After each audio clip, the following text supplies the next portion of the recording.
अंगूर की पंडहरी के नाम से प्रसिद्ध नासिक जिले की दिंडोरी तालुका के किसानों ने अब अमरूद की खेती की ओर रुख किया है।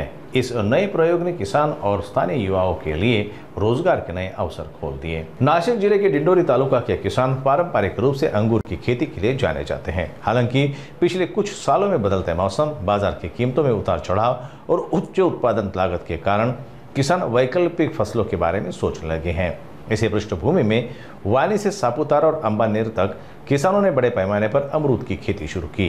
अमरूद की खेती 1.5 साल में बिक्री के लिए तैयार हो जाती है, इसलिए किसानों को कम समय में ही आमदनी शुरू हो जाती है। साथ ही फसल की लागत अपेक्षाकृत कम होती है और बाजार में इसका स्थायी मांग बनी रहती है, इसलिए अमरूद की खेती की ओर किसानों का रुझान बढ़ा है। इस नए प्रयोग ने स्थानीय व्यापारियों के साथ साथ बेरोजगार युवाओं के लिए भी रोजगार के द्वार खोल दिए। अमरूद की खेती न केवल किसान बल्कि आम लोगों के लिए भी आजीविका का एक साधन बन गई है।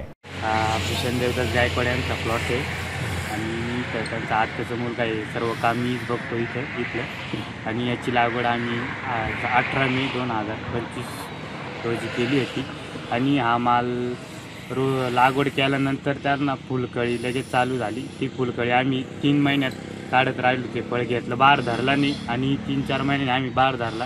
तशा पतून पेरू स्टार्ट आहे, आतापर्यंत चालूच आहे पेरू। 6 महिने झाले पेरू चालू, आतापर्यंत जवळ आसपास 13-14 टन माल गेलेला आहे आतापर्यंत। आणि आम्ही हा माल आहे मार्केटिंग सापुताराला करतो, हात विक्रीवाले येतात, मार्केटिंग सापुताराला चालू आहे। ते 50-60 अशा दरांनी घेऊन जातात, 50-60 रुपये किलो अशा दरांप्रमाणे घेऊन जातात पेरू।